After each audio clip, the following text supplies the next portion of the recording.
To the Sizzle on Iron Skillet Radio and Iron Skillet Television. Jai Sizzle, guess what? What's that, bro? It's MLK Day. It is the day of MLK. Martin Luther King full-blown holiday here in these United States. A man who left an indelible mark on our country. And I'm just surprised, even though we have a national holiday, a lot of people still are not celebrating. Mm-hmm. Mm-hmm. It's not even that they're not celebrating. A lot of people don't still recognize it as a holiday. I know some of the young people think it's just the day you get off from school, and it's the day at the beginning of January. It's your recovery day from a long weekend. This is your official recovery day from the New Year's, because you really haven't recovered yet. You're still out.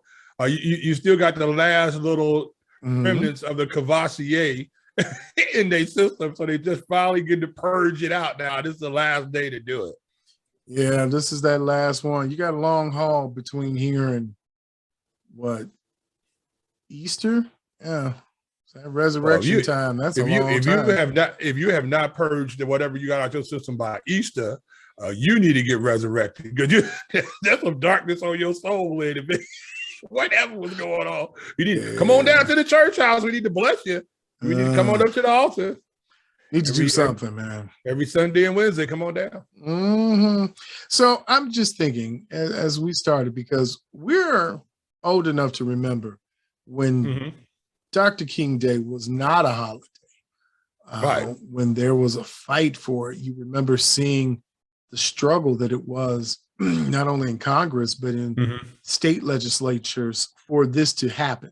Yeah. So you remember your first, when it was an official holiday, you remember around that time what was going on in your mind? It was just a lot of pride. And it was like, finally, Martin Luther King has been a revered person in the history of the United States, in our very recent short-term history. But he's also been a person that's been very polarizing. Because of Martin Luther King, you had the remnants, not the remnants, but the resurgence of the Muslim doctrine in the United States. You had Malcolm X, you had Wallace Muhammad, you had those people who were in the backgrounds of the Black American fight, but they weren't really in the forefront. And once you had Martin Luther King, who came in with his nonviolent dogma, basically, you saw more people in the United States get involved, especially more white people get involved into the struggle. And I think that's where you saw it make the turn from being just a sidebar to it becoming something right on the main dinner plate of the United States, and something that had to be dealt with. That was race relations and equality in America. And I think that's one thing, the legacy of Martin Luther King, was that he was able to bring this to the forefront. I don't know if we would be in the position that we are in today had not Martin Luther King took the nonviolent approach. It's amazing. I was watching a special on Marilyn Monroe, and it's very interesting. I was saying Marilyn Monroe was funny. She reminded me of a attractive version of Lucille Ball. And to the point is that she was funny. People never knew how funny she was. You didn't look at the comedic side of Marilyn Monroe that really opened the door for other venues for her to get more exposure. In fact, she was doing things that the Kardashians use now, using the media to really promote herself. Right. And during a commercial break, there's a little slot for a program that's coming out during Black History Month, where they're going to do a focus on Lyndon Baines Johnson. So it's a LBJ, but the whole thing is centrally tied around, after President Kennedy's assassination, how Dr. King and the SCL movement and all of those things, the nonviolent movements, all of the work that was done by civil rights from the NAACP and from other groups, how it helped LBJ to navigate through his administration, and how Dr. King played an integral role, how he had conversations with Dr. King literally on a weekly, if not daily basis, as to how they were going to strategize and put together groups from around the country to try and work together. And it speaks to how impactful Dr. King was. I mean, we just see it as someone, a person who marched and gave eloquent speeches, but you didn't realize the political impact that Dr. King had as he made moves, because we're thinking what, Malcolm X was assassinated in 1963, and then Dr. King was assassinated in 1968, if I'm correct. So between that time, Dr. King was really the face of the civil rights movement. I mean, there were others around, but he was the provocateur of civil justice. Well, he was the oatmeal breakfast version that could be easily digested by America. You look at you had the movement of the Black Panther Party. Like I said, you had the Black Muslim movement here in the United States, and that was too spicy. Even though the cause was correct about fighting for equality in the manner that they were doing it, but it was not digestible for mainstream America. This is the reason why Dr. King was so important, because he was like, well, okay, the only reason why you can't eat oatmeal for breakfast is just because you don't like oatmeal. But if it's any other reason than that, you can digest this oatmeal. And that's what he was getting. That's the reason why I believe he got access to the White House. That's why you didn't see Huey Newton in the White House. That's why you didn't see the Nation of Islam in the White House, because of them being perceived as being radical, too far, too pro-Black. Dr. King was like, hey, in the Bill of Rights, it says here that I'm born into the United States as a citizen. I have inalienable rights that I can pursue life, liberty, and the pursuit of happiness. Here, these are the things that I should have. And so one of the things I'm not getting right now is liberty. And so he was able to appeal to those people out here. So you know what? That's wrong. And then the other side too, he was the one person who was able to use, just like you said with Marilyn Monroe, he was able to use TV, which was that medium back there. You only had a few channels. And so when they were going across the Edmund Pettus Bridge and you saw them being attacked, and you saw the dogs come out, and you saw the water hoses come out, for a lot of Americans who are not part of the Black culture, they didn't even know that was going on. And so all of a sudden now it was in their living rooms as they're sitting there eating their dinner, and they were going, oh my God, that's just not right. It's the same way you look at now when you know, people find out, they watch World News Tonight, they find out that there is a problem over in Haiti. There's an earthquake over there. All of a sudden everybody gets ramped up. Over here, they really didn't even know where Haiti was, but they want to start sending some money or do why? Because it's in their living room, and they feel like, oh, there's something that's got to be done. And so I believe that's what Martin Luther King was able to do, was make the civil rights situation for I don't know what you want to call it, the Negro back then in the United States, make it palatable for those people out here to really just care. Right. Well, you look at because I always.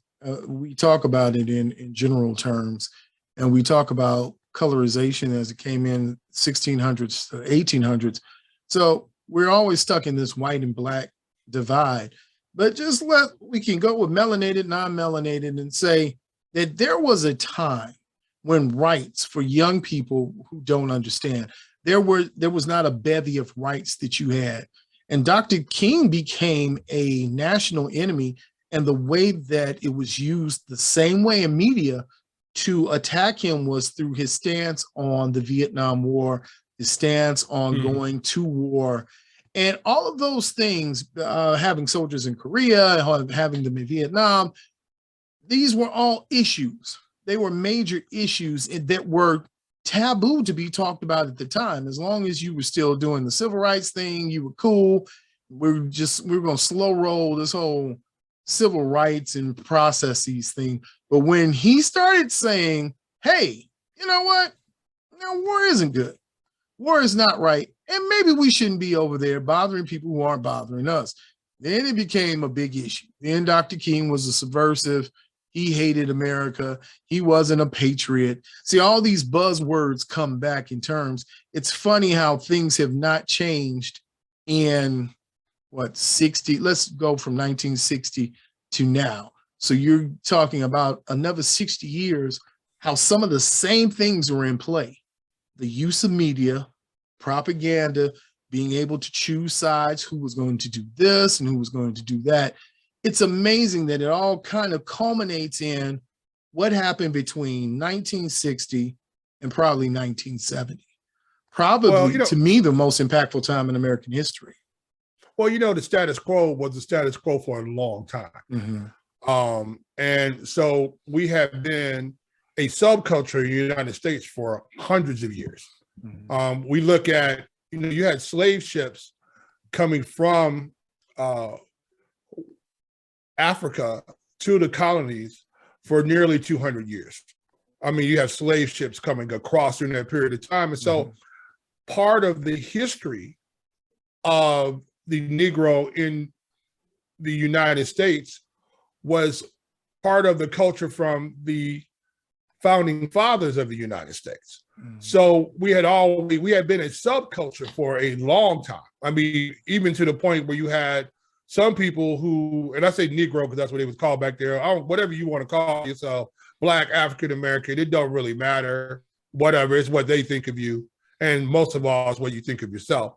But so the subculture that was the American Negro was already embedded into people's history, from their grandmother to their great-grandmother to their great-great-grandmother. So you had this subculture, and all of a sudden, in a 15-year span almost, less than 2 decades, came from having to go to separate bathrooms, figure out separate water fountains, coming through the back door of restaurants to pick up food, to all of a sudden being able to sit at the counter at Woolworths and to be able to order a meal alongside their white counterparts.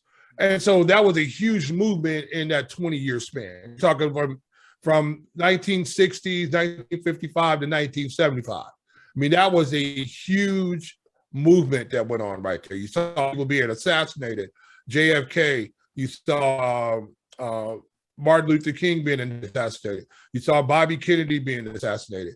You saw people from the Black Panther Party being assassinated. It was Bobby Seals. Was it Bobby Seals? No, I think it was Bobby Seals was arrested. You're talking about Minister Fred Hammond. Fred Hammond. Fred Hampton. Fred Hampton. So you saw Fred Hampton being assassinated. Mm-hmm. And so you saw all these people because you saw power trying to be wrested back, trying to be put back into what it was for those 100 years beforehand. We still see that going on today. One thing I was reading earlier about what would Dr. King say if he was here today? Mm-hmm. And I think he would be amazed he would be 93, so he would be the same age as my mom. Mm-hmm. So what would he say about today? Well, I think he would be amazed at the progress that has been made, but I also think he would be dismayed at the inappropriateness, and that's the only word I could think of right now. I know it doesn't fit, of the education system for African Americans in urban areas, that how they're just not being set up to have a successful life in the United States because they're not getting your basic education to be able to compete in the workforce. If you look at our public schools in urban areas, especially predominantly Black areas, and if you look at those schools, the way they function, and then if you go to other areas that are not Black and they're public schools, and you see how their schools are ran, you can see a decided difference all around the country, which I think is systematic, to tell you the truth, because you see it everywhere. So I think he would be amazed and dismayed all at the same time, all the progress we made, especially with Barack Obama and senators and judges and congressmen that we have. But we also see that we are way behind the curve as it comes nationally about making a indelible mark and changing the United States.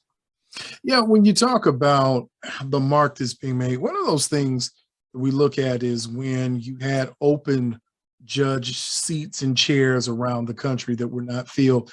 And you still look at a Supreme Court where there's not a mixture of diversity. You have one African American on the court, and that's about it. That's as far as it goes. And I think dismayed is a good word that Dr. King would be when you look at the inadequacies, but you still see, as you said, it's that systematic difference between the equalities of finance in these communities.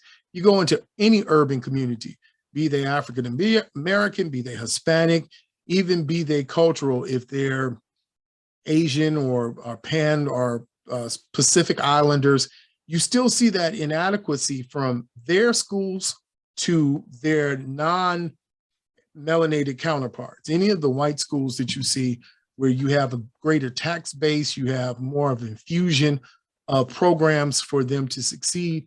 You don't see those type of things. You don't see the effort and the force for education in urban areas, especially in melanated areas where you know that you need the education to move forward, but you don't have the financial backing, which we see in our area all the time within Northwest Indiana, Northwest Illinois. You always see that in the Chicagoland and Northwest Indiana region. The diversity is not where it's a diversity of preference for education. It's a diversity and preference toward racial divides, where you have communities. Chicago is what is always said to be a city of little communities put together. You know, there's always little areas, little pockets that make one big city. But in those little pockets and in those little areas, you have a a market divide between haves and have-nots in some of those areas. In fact, remembering when Dr. King came to Illinois, even in his writings, he said Illinois, when he came to the Chicagoland area, was the most racist place he had ever been. Segregated place he had ever been was the city of Chicago. But and it's still that way today.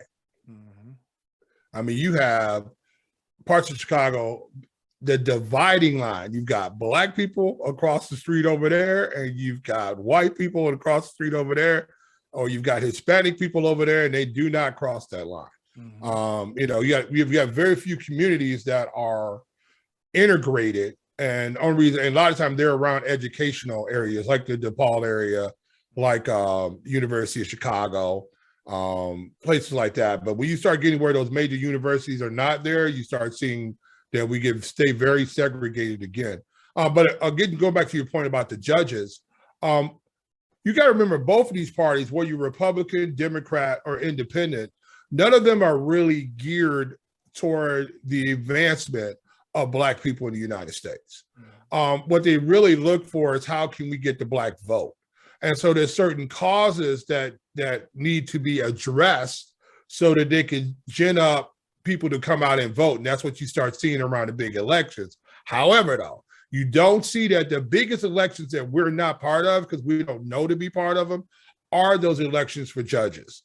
You very seldom do you people come down in there and they vote a straight Democrat ticket or they vote a straight Republican ticket, and you have no idea what those judges, how they rule. You have no idea what's going on. And we don't really have any type of mechanism in place so that you can get judges who would be more pro raising people who have been suppressed in this country to make things better for them. Because it's those rulings on these big cases, especially cases that you're dealing with environmental issues, things like that, those rulings, like you saw what was going on in the Detroit suburbs with the water. You saw so many things happening in these communities that it should not be happening in. And it's those big rulings by those judges that makes a big difference about will those big major companies care about dumping or building on a contaminated waste site. Because a lot of times what they'll do, they'll put money aside. They know they're going to make X amount of money over here. We're going to get sued. So we're already figuring that, we put money in the coffers over here. It's only going to cost us, $1 to make 10. I'll take that all day long. So sue us, but we're good to go. We don't really care about your lawsuits. And if that's the case, we have enough lawyers that we can wait you out. It doesn't really matter.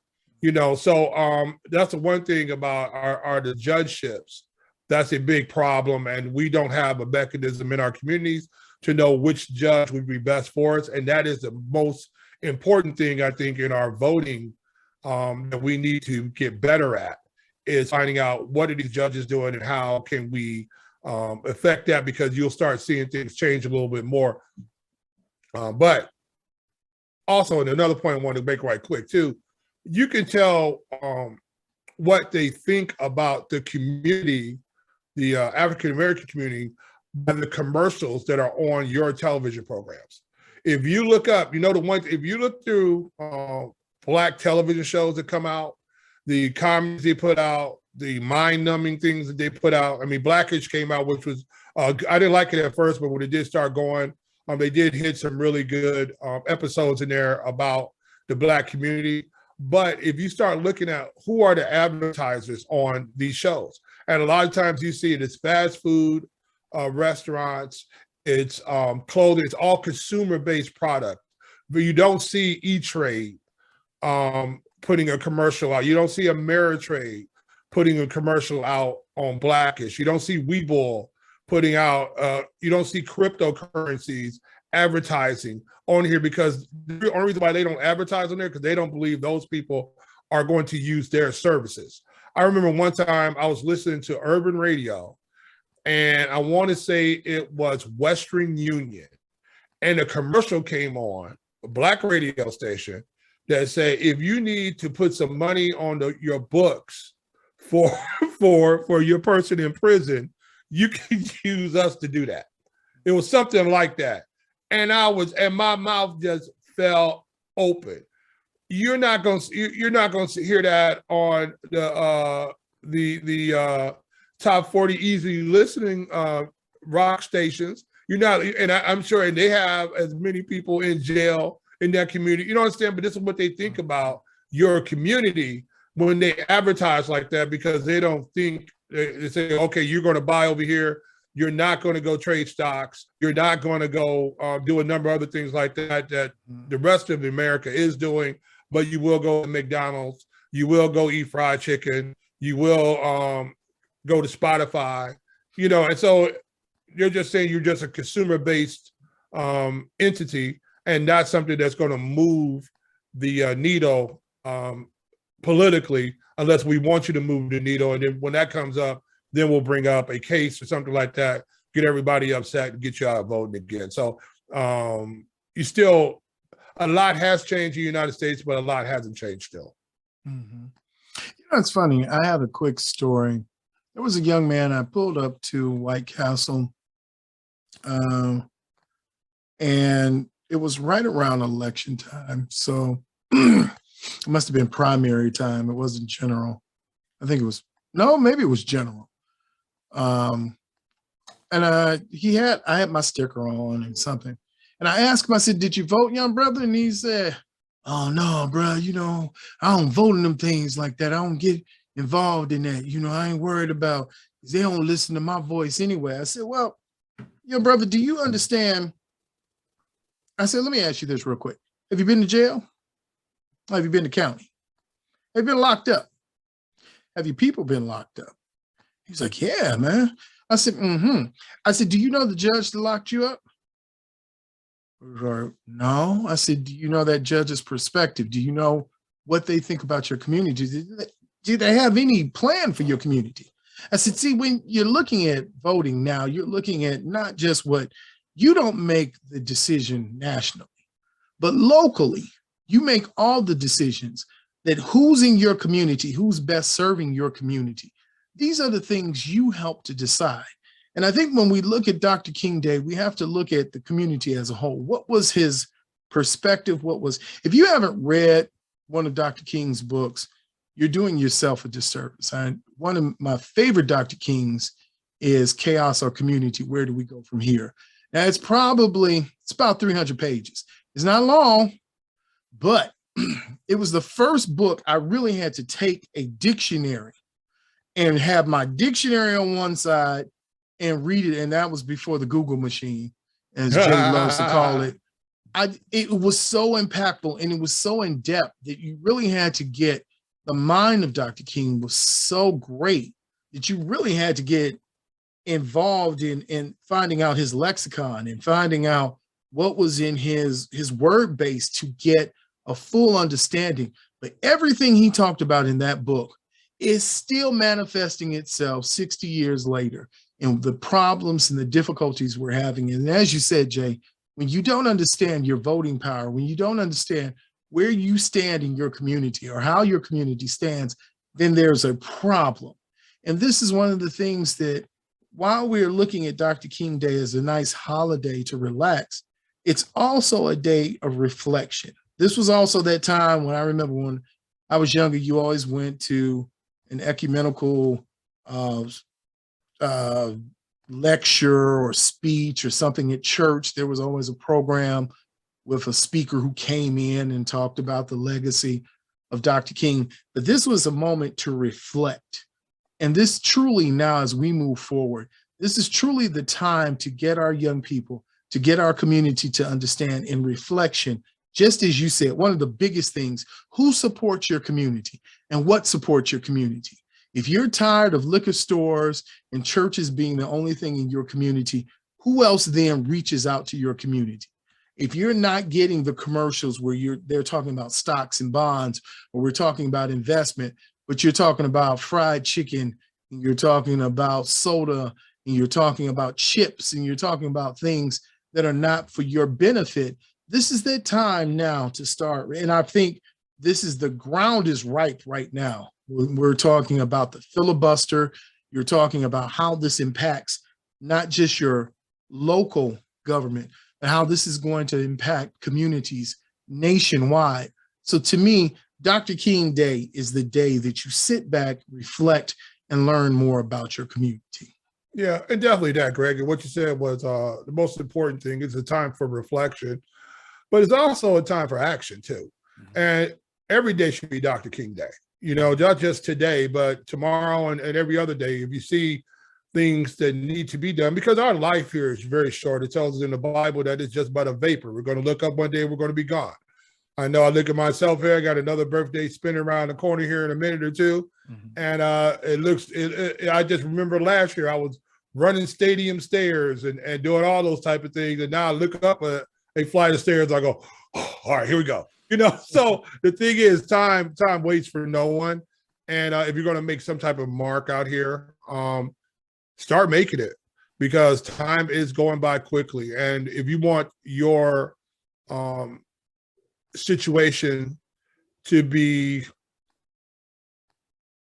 word I'm looking for, if you want your current situation to be passed down to your grandchildren or to your children, or do you want their situation to be better? If you want their situation to be better, then you need to do better now. So we need to start making some. If you love your grandchildren, your kids, you need to start doing something now. And also just wanted to say on Martin Luther King Day, I appreciate all those people who were not Black, who got involved in the struggle of Black people, of the Negro in the United States. Because had it not been for you, we would still be bound and still be in chains. And for those people out there who had a heart, which is most of America, who said, this is wrong, and we as Americans shouldn't be living like this. And people went out and supported. You saw the Black Lives Matter movement. You saw a lot of people who weren't Black in the Black Lives Matter movement out there supporting that movement. You saw a lot of people giving money. I was watching the thing today, right after Dr. King got assassinated. They had a round table. And I want to say it was Ralph Abernathy, some other people like that. But Charlton Heston was on that round table. Mm-hmm. This was back in the 60s. Mm-hmm. This was back when they did, there was integration and all this type of thing. This when situations were rough back in 68 or so. and they were coming together in a round table, standing up for what was right. So I just want to appreciate anybody, no matter what color you are.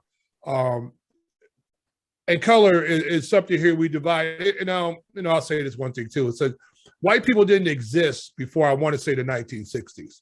There was a time where they were Italians and they were Polish and they were Irish Americans, and you had your communities were segregated out like that. The Polish people lived here and the Irish lived here, and so forth and so on. But you saw an attempt to suppress the Negro back then, the African American, the Black back then, because now they lumped all those people, instead of having their identity being ethnic, they created an identity for you, and that was white. Because you had always identified with being Polish or Irish and things like that. So you look at that situation, they were saying, okay, well, you can't call yourself a Nigerian American. You can't call yourself an American from other different countries over there, because we don't know where we came from. All of our history started 400 years ago. Most of us can only go back, 2 or 3 generations into our history, and that's it. We don't have any history to Africa. We don't know what part of Africa we came from. We have most Black Americans don't have any African cultural traditions that are handed down to you in your family. None. We don't speak a lick of what language we spoke over there. Mm-hmm. Nothing like that. So, but if you look at people who came here on their own from other countries, they still have Irish traditions that they have. They still have the Irish parade. You still have Polish people. They still had a pierogi fest. You still have all these different types of things, because you can go back to your heritage and because you know where you came from. For African Americans, Black people, whatever you want to call it, it really don't matter to me, is that we are the only real Americans here, because our history started here. My history started here when whatever ancestor of mine who was strong enough to make that voyage over here, who didn't die, who wasn't thrown over to the sharks, who lived through beatings, who lived through being put in huts, who lived generation after generation after generation. My ancestors were strong enough to make it through. Ancestors were strong enough. And then 3 generations ago, 4 generations ago, A.E. McDowell, who was my great grandmother, was born into slavery. And she is my only legacy that I have. I can't go anywhere further past her. And I remember seeing her. So I said, thank you to all of my ancestors who made it through. Because had any one of them not made it, I wouldn't be here today. And so, and I think that's the legacy of Martin Luther King, that we have to think about it. If you're Black and you're here, your ancestors did a hell of a thing to make it through that. And so that's the thing, and we owe them to make the situation for the next generations who come underneath us, that we make their lives here in these United States better. Because regardless of what anybody wants to say, United States is still the greatest country in the world. You have a lot of people out here who will say, oh no, this, that, and the other. Yeah, go live somewhere else and come back and tell me. Go live, go over in Arab states and go live over there and come back and tell me how. Go live in Africa and then you come back over here and tell me, because you haven't lived over there. I know people who lived over here. That's why you see people from Africa migrating to get into the United States. Even as bad as we are, come over here in droves. Why? Because of opportunities here. So love your country, but also love yourself while you're in this country. And it's Martin Luther King Day. He had a dream, and we're part of his dream. So it's a good day, as you say, to reflect. Well, you know who it is. You know what it is. It is the Sizzle here on Iron Skillet Radio and Iron Skillet Television. And before we get out of here, I'd like to send some condolences to some families. It's so many passings that's happened, but before recording, I found out that Les Grobstein of the score passed this weekend. Oh. And so we want to send condolences and our love to his family and to his friends. And, it's just one of those things, as we talked about remembrance. This is also a time to communicate with family and loved ones. If you have someone you haven't spoken with, you're off today, give them a call. Tell them, hey, how you doing? Absolutely. It's Dr. King Day. I want to make things right with you. Let's go get a burger together. Do something. Be loving. Give out your flowers while they're alive. You know what I'm saying? Let's not wait. Let's not all wait to go a big long line when they open up the mic at the funeral, so we can get there and say, I wish I would have told them how much I really cared. Mm-hmm. Call them today. Call them right now. Call them right now. You know who it is. You know what it is. It's the Sizzle here on Iron Skillet Radio, Iron Skillet Television. And we'll see you, my friend, on the other side. Thank you for listening to The Sizzle, the hottest sports talk in the 219, here on Iron Skillet Television and Iron Skillet Radio.